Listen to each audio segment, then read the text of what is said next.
하나님께서는 한 남자와 한 여자의 만남을 통해서 둘이 서로 연합하여 한 가정을 이루게 하셨습니다. 그래서 두 사람의 남녀가 만나서 교제하고 서로 사랑하게 되면 결혼에 이르게 됩니다. 결혼식장에서는 주례와 또 하객들 앞에서 또 하나님 앞에서 많은 증인들이 보는 앞에서 결혼 서약을 하고 부부로 맺어집니다. 그러나 결혼 생활을 오래 하다 보면요, 처음에 가졌던 그런 애틋한 사랑의 감정은 점차 식어갑니다. 감정과 열정은 식지만 그래도 결혼 생활이 열정만 가지고 유지되는 것은 아닙니다.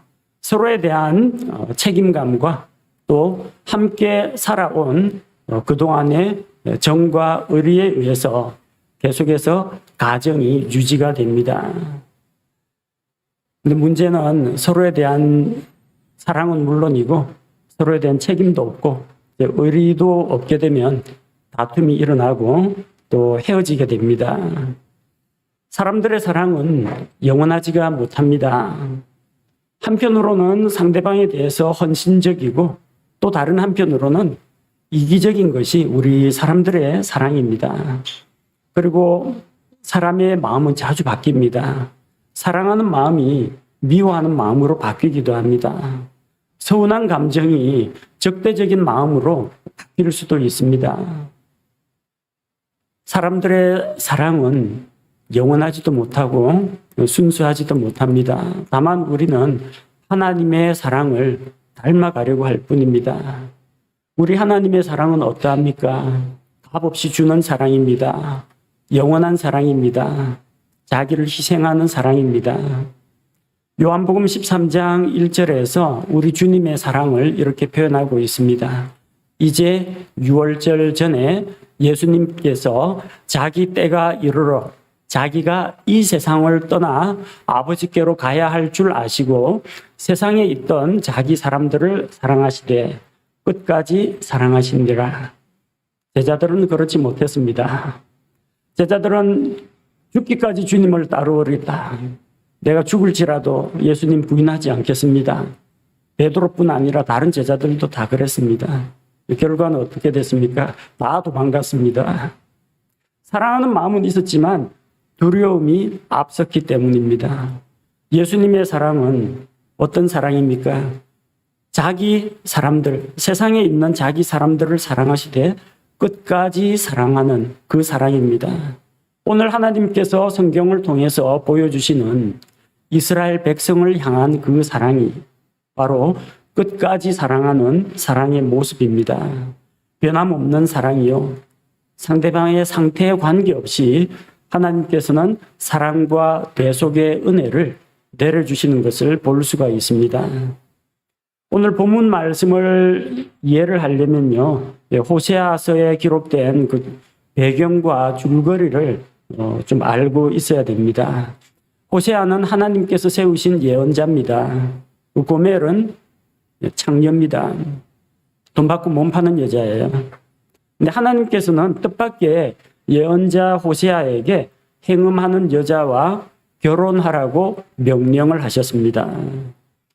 참한 아가씨가 있으니까 소개시켜 주겠다는 이야기가 아니라 창녀하고 결혼하라고 명령을 했습니다. 호세아 1장 2절 말씀해 보니까 호세아 1장 2절 호세아로 말미암은 주의 말씀의 시작이라.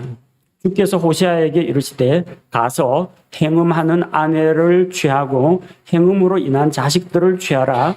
그 땅이 주를 떠나 크게 행음하였느니라 하시니라. 하나님의 명령입니다. 명령이니까 시키는 대로 하는데 호세아 본인은 잘 이해가 안 됐을 겁니다. 왜냐하면 구약 성경을 레위기에 보면은 제사장이나 하나님의 사람들은 결혼 생활조차도 거룩해야만 했습니다. 그래서 그들은 반드시 순결한 처녀와 결혼하도록 그렇게 명령했는데 뜻밖의 호세아는 순결은 아니라 평범한 여자도 아니고 행음을 하는 여자와 결혼하라고 했습니다. 호세아 본인이 이것을 마음속으로 달갑게 여겼을 리는 없습니다. 아주 기분이 더럽고 불쾌했을 겁니다. 행음하는 여자와 결혼하면은 여러 가지 걱정거리가 많습니다. 이 사람과 결혼을 지속할 수 있을까? 무슨 더러운 병에 걸리지는 않을까? 나중에 아이가 태어나면은 이 아이는 도대체 누가 어떻게 교육을 할 것인가? 그런 걱정이 많았을 겁니다.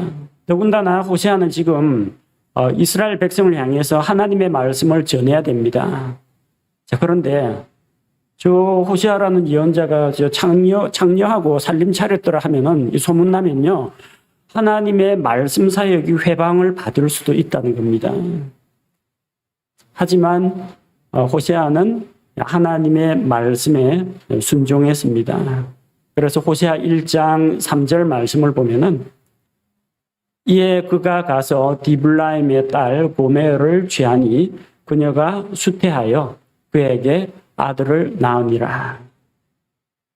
호세아가 행음하는 여인 고멜과 결혼을 했습니다. 결혼해서 또 아들도 낳았습니다. 아는 사람들은 자기가 사랑하는 사람과 결혼하려고 합니다. 다 그렇죠? 우리 청년들, 아마 학생들 마음속에 앞으로 사랑하는 사람 생기면 결혼하겠다. 좋은 생각입니다. 사랑하는 사람하고 결혼하는 게 정상적입니다. 근데 그것 못지않게 중요한 거는 자기와 결혼한 사람을 사랑하는 겁니다. 결혼 이후에는 사랑하는 사람을 찾아다니지 말고 자기와 결혼한 그 사람을 사랑하는 것이 하나님께서 세우신 이 가정의 질서입니다. 하나님께서는 호세아에게 결혼을 통해서 이스라엘 백성에게 살아있는 교육을 하고자 하셨습니다.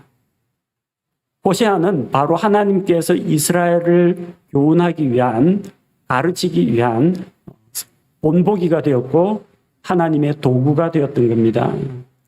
호세아가 창녀 고멜을 사랑하는 것처럼 주 하나님께서 이스라엘을 사랑하신다는 겁니다. 어떤 이스라엘요? 행음하는 이스라엘, 우상숭배하는 이스라엘. 하나님께서 그럼에도 불구하고 사랑하신다는 겁니다. 호세아가 그 음행하는 여자, 그 여인과 결혼한 것도 마음이 쓰리고 괴로운데 이 여자가 가정에만 충실하면 좋은데 또 밖으로 놔둔다는 겁니다. 옛날 습관 못 버리고 이리저리 돌아다닙니다. 고멜이라는 이름이 암당나귀라는 뜻이에요. 발정난 당나귀처럼 돌아다닙니다. 얼마나 괴롭겠습니까? 나하고 결혼하면 뭔가 달라질 줄로 알았는데 달라진 게 없다는 겁니다. 하나님의 백성 이스라엘, 하나님이 자기 백성 삼았으면, 이집트에서 데리고 나왔으면 언약을 맺고 시내산 언약을 통해서 하나님 백성이 되었으면 달라져야 하는데 달라진 게 없다는 겁니다. 호세아가 괴로운 만큼 그 이상으로 주 하나님께서 이스라엘 백성 때문에 괴로워하시는 그 모습을 호세아가 알게 하려 하시는 겁니다. 그럼에도 불구하고 호세아는 자기 아내를 버리지 않았습니다. 이스라엘 백성이 다른 신들을 섬기고 또 포도주병을 사랑했지만 술 마시기를 좋아하고 우상의 정각에 가서 우상에게 예물 드리고 우상의 재물을 먹고 거기서 술을 마셨지만 그럼에도 불구하고 주의 사랑, 하나님의 사랑은 이스라엘을 향해서 한결 같았다는 겁니다. 호세아가 아내를 버리지 않는 것처럼 주 하나님께서는 자기 백성 이스라엘을 버리지 않으신다는 겁니다. 비록 이스라엘 백성이 아닌 이방인들도 하나님을 알지 못하고 우상을 숭배하고 죄에 빠져 있지만 그럼에도 불구하고 하나님께서는 버리지 않고 포기하지 않고 찾아오려고 애쓰신다는 것을 호세아의 가정을 통해서 하나님께서 우리에게 보여주시는 겁니다.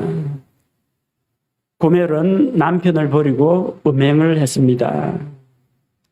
호세아 1장 2절에는 가서 행음하는 아내를 취하고 행음으로 인한 자식들을 취하라고 했습니다. 행음하는 아내 고멜과 결혼했습니다.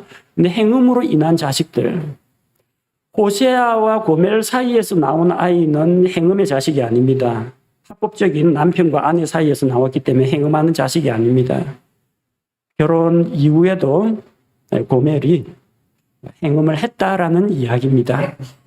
다른 남자를 사랑하여 남편인 호세아를 버리고 간음을 했다는 겁니다. 이스라엘 백성은 하나님께서 이스라엘 백성을 가리켜서 내 아내라고 말씀하셨습니다. 우리 신약교회는 예수 그리스도와 정혼한 한 처녀라고 했는데 이스라엘은 하나님과 결혼한 아내라고 했습니다. 그런데 이스라엘 백성이 하나님 대신 우상을 숭배하는 것은 뭐가 되느냐? 간음이라는 겁니다. 영적인 간음입니다. 에스겔 16장 32절 말씀을 보니까 에스겔 16장 32절 오히려 너는 자기 남편 대신 낯선 자들을 취하여 간음을 행하는 아내와 같도다. 우상 숭배하는 그 이스라엘 백성은 바로 간음한 여인과 같다라는 겁니다. 창녀 고멜, 남편과 호세아와 결혼을 했음에도 불구하고 간음을 하는 그 고멜은 바로 하나님을 등지고 우상 숭배하는 이스라엘 백성이 어떠하다는 것을 보여주는 겁니다. 그리고 바로 그 고멜의 모습, 우상 숭배하는 이스라엘 백성의 모습이 바로 하나님을 떠나 있는 죄인들의 모습이라는 것입니다. 고멜이 자기 남편 호세아를 버리고 다른 남자들을 따라간 것처럼 사람들은 자기를 창조하신 창조주 하나님을 버리고 마귀를 따라가고 창조주가 아닌 창조물들을 경배하고 섬긴다는 것입니다. 죄인들은 창조주 하나님의 그 선하신 손길과 하나님께서 공급하시는 힘으로 살아가고 있음에도 불구하고 하나님을 인정하지 않고 하나님께 감사드리지도 않고 하나님께 영광을 돌리지도 않고 살아가고 있다는 것입니다. 고멜을 보면서 속에서 이게 부글부글 끓어오르고 답답한 호세아의 심정이 하나님의 심정입니다. 온 세상 사람들의 죄로 인해서 타락한 그 모습들과 부패한 모습들과 죄의 결과들을 볼 때 하나님의 마음이 그만큼 절실하게 애타고 안타까워 하신다는 것을 우리가 볼 수가 있습니다. 그래서 하나님께서 무엇을 하셨습니까? 다시 죄인들을 돌이키게 하는 일을 하셨습니다. 호세아를 통해서 바로 그 죄인들을 대속하는 하나님의 사랑을 우리에게 보여주셨습니다. 호세아와 고멜 사이에서 나타난 이 사건을 통해서 하나님은 자기의 사랑을 이렇게 보여주셨습니다. 첫 번째로 호세아는 고멜을 용서했습니다. 고멜은 원래부터 창녀 신분이었습니다. 사랑받을 구석이 없습니다. 그럼에도 불구하고 자기 아내로 맞아들이고 아내로 대우를 해줬습니다. 그런데 남편을 버리고 다른 남자와 간음을 행하고 그를 따라갔습니다. 법대로 하자면요, 율법대로 하자면 간음한 아내는 일단 붙잡아다가 광장에 모아놓고 동네 사람들 모아놓고 돌로 때려 죽여야 됩니다. 그게 율법입니다. 율법에는 용서가 없습니다. 율법에는 공의가 드러나 있습니다. 거룩함이 드러나 있습니다. 그 율법 하나님의 공의 앞에 제대로 바르게 설 수 있는 사람은 아무도 없습니다. 원칙대로 하자면은 호세아는 간음한 아내에 대해서 이혼 증서를 써주고 내보내야 됩니다. 아니, 그 이전에 고멜은 돌 맞아 죽어야 됩니다. 그러나 하나님께서는 호세아를 통해서 고멜을 용서하게 했습니다.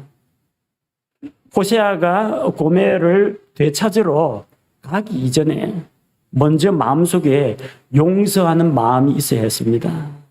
마음에 용서하는 마음이 없으면 다시 되찾아올 마음도 없습니다.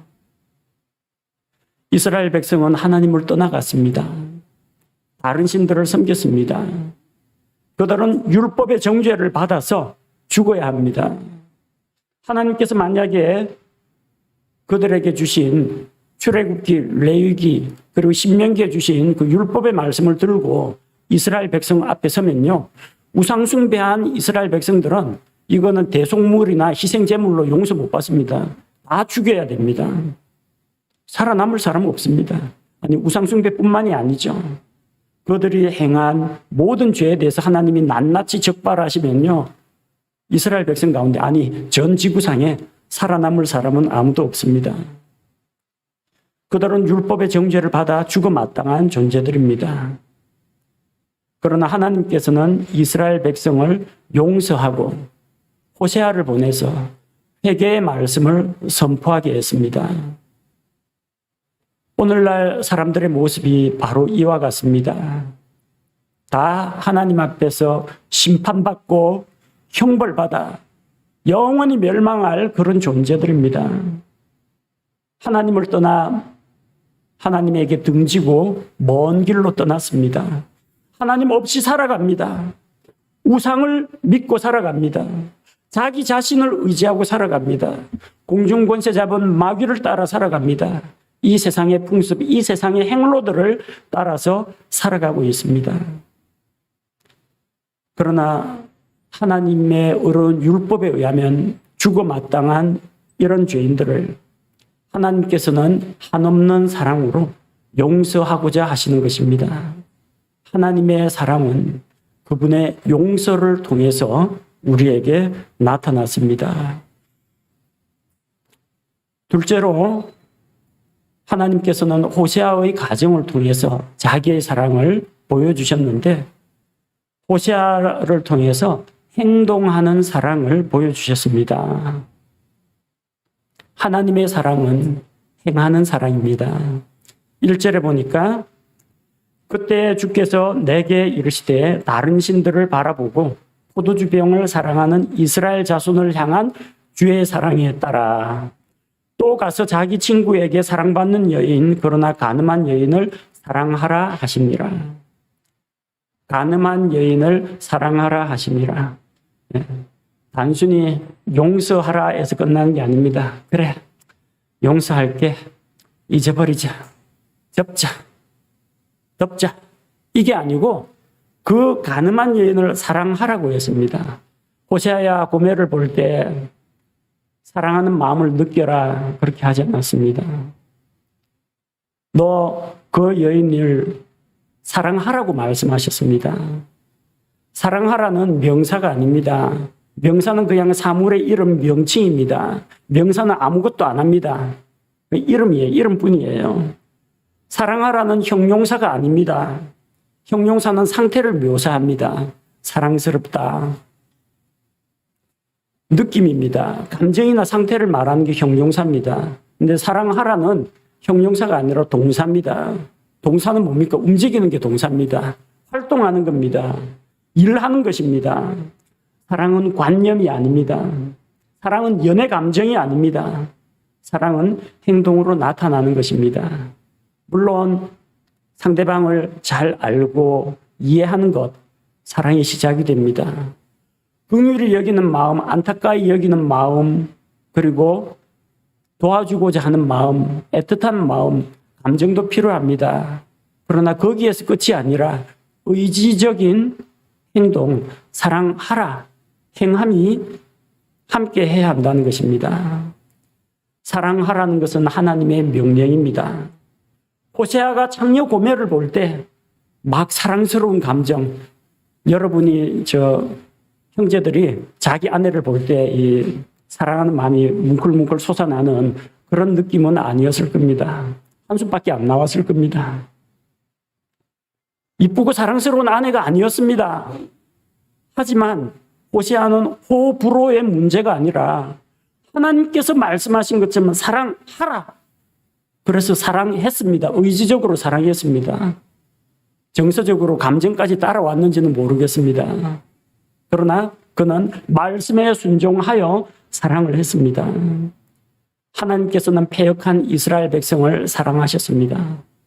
하나님의 거룩하심과 하나님의 공의에 의하면 당장 때려 죽여도 시원찮을 이 죄인들에 대해서 하나님의 오래 참으심과 하나님의 인자하심이, 하나님의 긍휼히 여기심이 그 하나님의 거룩한 분노를 잠재우고 하나님을 진정시키고 죄인들에게, 이스라엘 백성에게 손을 내미셨습니다. 하나님께서는 사랑하셨습니다. 세상을 사랑하셨습니다. 세상에 있는 죄인들을 사랑하셨습니다. 사랑받을 만한 어떤 훌륭한 인격이나 도덕성이나 사랑받을 만한 어떤 행위를 했기 때문이 아니라 하나님의 희생적이고 값없이 베푸시는 그 사랑으로 우리를 사랑하신 것입니다. 그 사랑은 하나님의 머릿속에서만 왔다 갔다 하는 그런 관념이 아니었습니다. 하나님의 감정 속에서 아유 불쌍한 것들 안 됐다 어쩌누 이거에서 끝난 것이 아닙니다. 하나님께서 세상을 이처럼 사랑하사 자기의 독생자 예수 그리스도를 죄인들을 위해 보내주셨고 우리 죄를 대신해서 십자가에 대신 고난당하고 죽게 하셨습니다. 하나님의 사랑은 행동으로 나타났습니다. 그 하나님의 사랑을 입증하는 것이 2000년 전 갈보리 언덕에 세워진 예수 그리스도의 십자가였던 것입니다.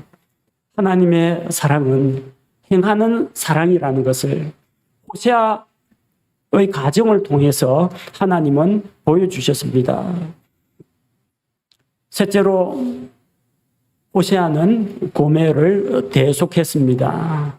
대속이란 말은 대신 속죄한다는 것입니다. 2절의 말씀에 보니까 이에 내가 은 15개와 보리 1호멜과 보리 반 호멜로 나를 위해 그녀를 사고 뭔가 일이 일어났습니다. 내 아내는 내 건데 내가 왜 삽니까? 내가 결혼해가지고 내 아내로 삼았는데 팔려갔다는 이야기죠. 고멜은 자유인이었습니다. 창녀였을지 모르지만 호세아가 자기 아내로 삼았습니다. 만약에 포주가 있었다면 아예 몸값까지 지불하고 사왔을 겁니다.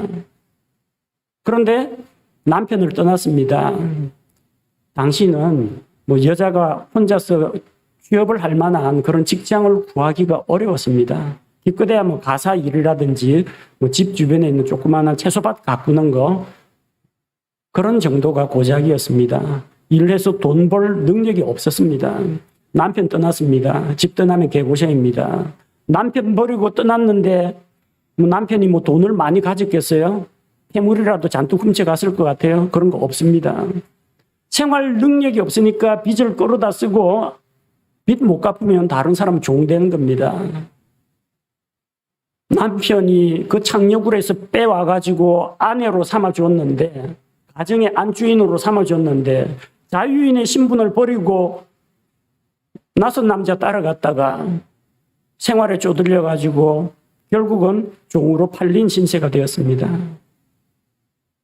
이 여인을 구하기 위해서 호세아는 싹싹 끌고 모아가지고 아내를 구하러 갑니다. 호세아가 은 15개, 은 15세겔, 보리 1호멜, 보리 반 호멜, 보리 1.5호멜 지불하고 고멜을 다시 찾아오려고 합니다. 당시 율법에 의하면 일할 수 있는 여종의 몸값은 은 30세겔이었습니다. 출애굽기 21장 32절에 보니까 만일 소가 남종이나 여종을 받으면 그가 은 30세겔을 그들의 주인에게 줄 것이요 소는 돌로 쳐서 죽일지니라. 은 30세겔이 몸값인데 아니 이왕이면은 은 30세겔을 가지고 갈 것이지 은 15세겔에다가 나머지는 곡식으로 때웠습니다. 왜 그랬을까요? 돈 없다는 겁니다. 돈 있으면 돈으로 갖고 가면 편하잖아요. 15세겔까지는 모았는데 나머지 15세겔이 없어요. 그래서 집에 있는 양식, 먹고 살아야 하는 양식까지 다 긁어 모았습니다. 보리 1호멜 반, 1.5호멜. 자, 그래서 이걸 가지고 이제 아내를 찾으러 갑니다. 호멜이란 말이 도량형 단위인데 호멜이란 말은 당나귀란 뜻이에요.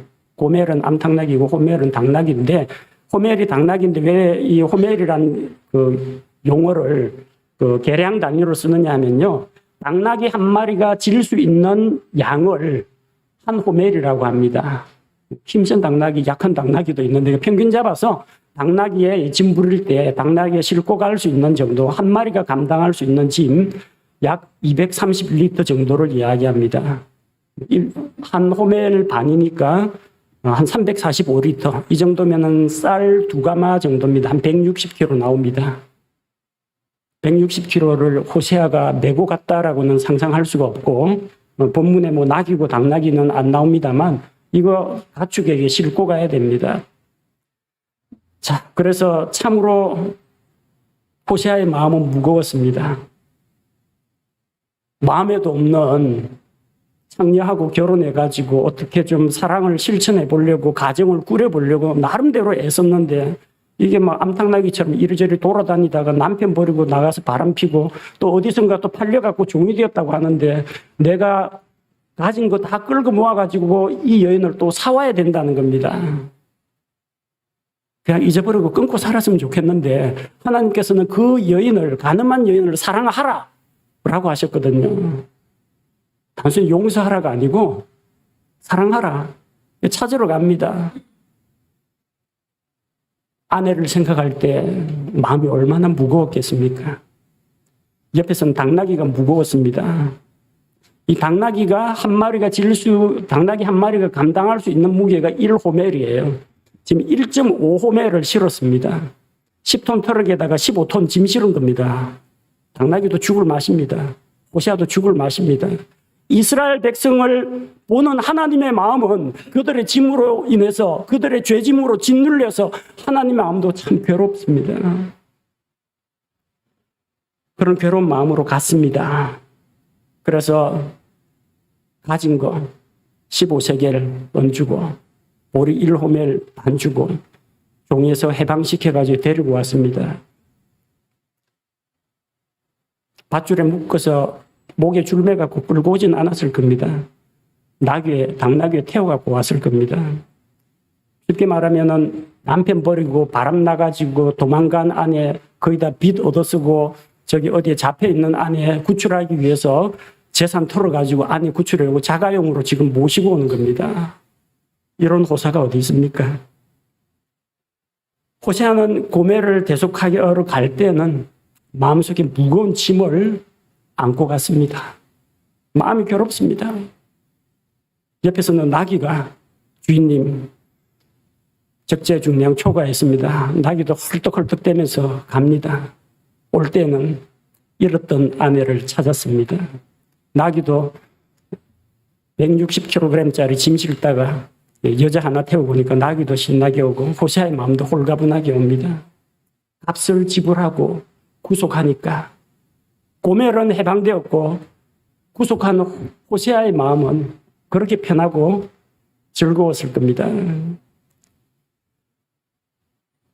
이것이 바로 하나님께서 보여주시는 사랑입니다. 이스라엘을 용서할 뿐만 아니라 하나님께서는 그들을 받아들이기 위해서 그들을 사랑하셨습니다. 아내를 구하러 가는 호세아의 모습에서 우리는 예수 그리스도의 모습을 엿볼 수가 있습니다. 예수님께서 예루살렘으로 올라가실 때 마음이 심히 괴롭고 답답했다고 했습니다.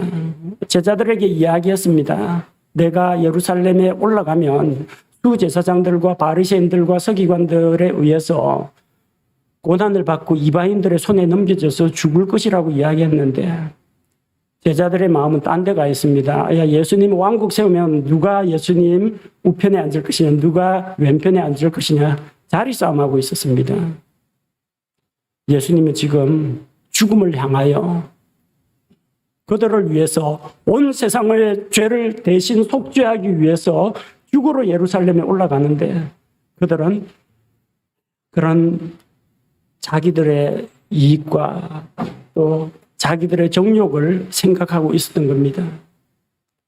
온 인류의 죄를 대신 담당하기 위해서 예수님께서 지신 그 십자가는 당나귀가 싣고 가던 보리 1호멜 반보다 더 무거웠습니다.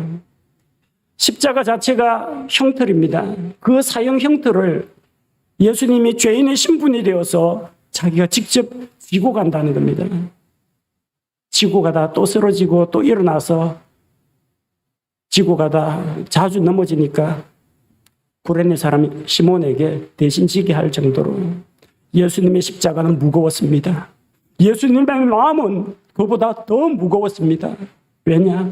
그 십자가에는 나무의 무게가 아니라 온 세상 모든 사람들의 죄가 그 십자가에 부여되었기 때문입니다.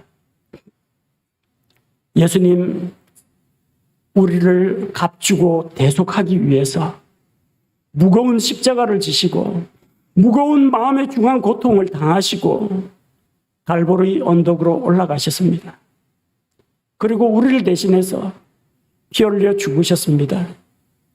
종으로 팔려간 여종 하나 구하는 데는 은 30세겔이면 됩니다. 돈으로 해결할 수 있는 문제면 차라리 낫습니다. 그러나 사람들이 안고 있는 죄의 문제는, 하나님 앞에서 저지른 죄의 문제는 돈으로 해결이 안 됩니다. 은과 금으로 해결이 되지 않습니다. 죄 없는 의로운 한 생명의 핏값으로만 해결할 수 있는 것입니다. 그래서 예수님, 그 무거운 십자가를 지고 그 십자가에 달려서 수치와 모욕과 멸시를 당하면서 피 흘려 죽으신 것입니다. 예수님의 핏값으로 우리는 구속을 받았습니다. 죄의 종에서 해방되었습니다. 마귀의 종에서 해방되었습니다. 아내를 대속하고 낙에 태워서 데리고 오는 호세아의 마음처럼 십자가 구속 사역을 이루시고 죽음에서 부활하신 그 예수님께서는 기쁨과 환희와 영광 가운데 부활하시고 승천하셨습니다. 우리 주 예수 그리스도께서 우리를 구속하신 그 소식을 듣고 믿는 자들 마음속에는 역시 죄의 종에서, 마귀의 종에서, 율법의 멍에에서 벗어난 그 기쁨을 우리가 함께 누려야 합니다. 호세아가 고멜을 대속했듯이 예수님께서 우리 죄인들을 대속해 주셨습니다. 그리고 넷째로 호세아는 고멜과 새 출발을 했습니다. 3절 말씀해 보니까 그녀에게 이르기를 너는 만날 동안 나를 위해 거하고 창녀짓을 행하지 말며 다른 남자를 위하지 말라. 그처럼 나도 너를 위하리라 하였으니, 바람난 아내 잡아오면은 보통 이런 식으로는 진행이 안 됩니다. 일단은 집에 가둬놔야 되고, 도망 못 가게 머리를 빡빡 밀어야 되고, 그 다음에 매를 때리든지 가죽 허리띠로 때리든지 흠신 떼가지고 다시는 그런 생각 못 하도록 단단히 버릇을 고쳐 놓으려고 할 겁니다. 아마 우리 옛 조상들이라면 그런 식으로 했을 겁니다. 근데 하나님께서 호세아에게 주신 말씀, 호세아가 그녀에게 한 말을 보십시오. 이제 너는 값주고 샀다. 대속받은 값주고 산 존재다. 너는 내 것이다. 너는 많은 날 동안 나를 위해 거하고 창녀짓을 행하지 말라. 다른 남자를 위하지 말라.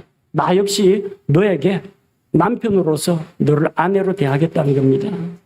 얼마나 감동적인 그런 말입니까? 호세아는 집 나간 아내를 되찾아오고 다시는 딴 남자 만나지 말고 이제 값 주고 샀으니까 다시는 간음을 행하지 말라고 했습니다. 하나님께서 이스라엘 백성에게 보내는 메시지입니다. 내가 너희를 이집트에서 구출하지 않았느냐? 유월절 어린 양의 피로 너희를 이끌어내지 않았느냐? 홍해 물 속에서 너희가 침례를 받으면서 그 물을 통과하지 않았느냐? 광야에서 수많은 표적과 이적들을 경험하지 않았느냐? 가나안 땅을 상속유산으로 너희에게 주지 않았느냐? 너는 내 것이라. 그러니 다른 신들을 섬기지 말고 오직 내 말에, 하나님의 말씀에 순종하라. 하나님께서 그들에게 말씀하셨습니다. 그리고 이스라엘 백성은 그 이후로 4절 말씀과 같이 이는 이스라엘 자손이 많은 날 동안 왕도 없고 통치자도 없고 희생물도 없고 형상도 없고 에봇도 없고 드라빔도 없이 거하다가. 이스라엘 백성은 매를 맞아야 정신을 차리는 민족입니다. 이스라엘 백성만 탓할 건 아닙니다. 우리 각 사람도 그렇습니다. 그들은 많은 변화가 있었습니다. 많은 날 동안 왕도 통치자도 없었습니다. 왜? 나라가 망했거든요. 북이스라엘이 망해서 아시리아에 잡혀갔습니다. 포로로 잡혀갔습니다. 남유다 왕국이 멸망해서 바빌론 군대에 의해서 함락당하고 점령당하고 바빌론의 포로로 잡혀갔습니다. 당연히 왕 통치자를 세울 수가 없습니다. 그리고 희생물도 없고 당연하죠. 예루살렘 성전이 다 회파됐는데 너희는 하나님께 드리는 희생물과 예물을 반드시 자기 이름을 두시려고 하나님께서 정하신 곳에서만 드려라 했기 때문에 바빌론에 있는 동안에는 희생제사를 드리지 못합니다. 아시리아에 포로로 잡혀가서 저 고산 하숫가 이런 데 잡혀간 사람들은 희생물을 드릴 수가 없습니다. 예배가 끊어진 겁니다. 그리고 에봇도 형상도 드라빔도 없다고 했는데 그들이 포로로 잡혀가고 그 돌아온 다음부터는 우상숭배를 일절 안 합니다. 그제서야 정신을 차렸어요. 그리고 5절에 보니까 그 뒤에 이스라엘 자손이 돌아와 주 자기들의 하나님과 자기들의 왕 다윗을 찾고 다윗은 벌써 죽었는데요. 다윗은 벌써 지금 이미 세대가 바뀌어가지고 다윗 죽고 솔로몬, 르호보암, 그래서 북이스라엘 남유다 왕국 갈라진 거 아닙니까? 근데 자기들의 왕 다윗을 찾고 이것은 무엇을 이야기합니까? 5절의 말씀은 천년왕국 이야기입니다. 하나님께서 다윗의 왕좌에 앉게 할 사람을 이야기하신 겁니다. 마지막 날들에 주와 그분의 선하심을 두려워할 것이기 때문이라. 이스라엘은 아직도 정신 다 못 차렸습니다. 아직도 율법주의나 다는 율법, 다는 복음 이렇게 잘못 알고 마치 그 갈라디아 교인들처럼 예수님을 그냥 구원자, 메시아로는 인정하지 않습니다. 하나님의 아들로 인정하지 않습니다. 위대한 예언자로 인정합니다. 예수아라는 예언자로 인정합니다. 그리고 구약의 율법과 할례와 절기, 명절 이거 다 지키고 안식일 다 지켜야 구원받는다. 그렇게 믿고 있습니다. 메시아닉 주라고 하는 부류가 있고요. 정통파 유대인은 얼마 남지 않았습니다. 대부분이 무신론자 우상숭배에 다 빠졌습니다. 나중에 환란기를 통해서 유대인들이 정신 차리고 매 맞아야 정신 차립니다. 환란기를 통해서 적그리스도한테 한번 당해봐야 이 적그리스도가 아니라 우리가 십자가에 못 박아 죽인 그 예수님이 진짜 하나님의 아들 그리스도라는 것을 알고 하나님 앞에 돌아오고 주의 이름으로 오시는 이를 찬송할지어다 하면서 다시 오실 예수님을 기다리게 될 것입니다. 이 마지막 때에 대한 예언입니다. 바로 이스라엘 백성이 고멜처럼 새롭게 변화되어서 새로운 생활로 가야 한다는 것을 보여주신 것입니다. 예수님께서 우리 죄인들을 위해서 십자가에서 대신 속죄하셨습니다. 우리가 그리스도와 함께 죽고 장사 지낸 바 되었다가 그분과 함께 다시 일으켜졌습니다. 그래서 주님께서 우리에게 뭐라고 하십니까? 내가 너를 값주고 샀으니 이제 너는 나와 함께 있고 죄를 멀리하고 하나님을 가까이 하며 새로운 삶을 살 것을 우리에게 말씀하십니다. 이제 다시 죄의 길로 돌아가지 말라고 하십니다. 로마서 6장 13절 말씀처럼 구원받은 성도들에게 하는 이야기입니다. 또한 너희 지체를 불의의 도구로 죄에게 내주지 말며 오직 너희 자신을 죽은 자들로부터 살아난 자로서 하나님께 드리고 너희 지체를 의의 도구로 하나님께 드리라. 호세아가 고멜에게 요구한 것과 같습니다. 내가 너를 값주고 샀으니 너는 내 것이라. 그러므로 이제는 다시는 죄의 멍에를 매지 말라.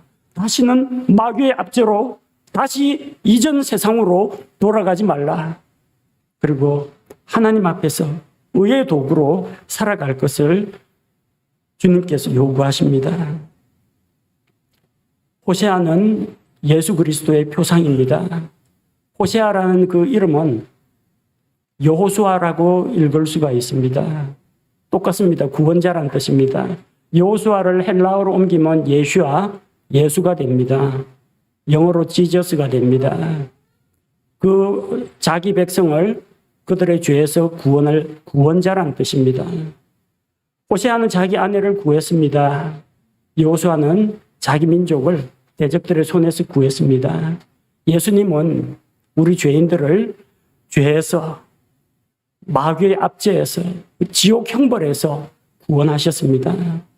호세아가 음행하는 여인 고멜을 아내로 맞이하고 그녀를 사랑한 것처럼 우리 주 예수님께서 우리 죄인들을 용서하시고 사랑하시고 긍휼히 여겨서 대속하시고 자기 것으로 삼으셨습니다. 그리고 우리 주님이 우리를 사랑하는 그 사랑은 영원합니다. 자기 사람들을 사랑하시되 끝까지 사랑하시니라. 끝까지 사랑하시는 그런 사랑입니다. 우리는 한때 고멜처럼 하나님을 떠나 반역한 죄인들입니다. 창조주 하나님을 버리고 마귀를 따라간 영적으로 가늠한 자들이었습니다. 구원받은 이후에도 우리는 고멜처럼 여기저기 기웃거리고 하다가 유혹을 받아서 죄에 빠지기도 하고 일시적으로 주님을 떠나기도 합니다. 그러나 호세아가 고멜을 포기하지 않았던 것처럼 구원자 예수님께서 자기 백성, 자기 신부를 버리지 않으십니다. 주님께서 우리를 사랑하십니다.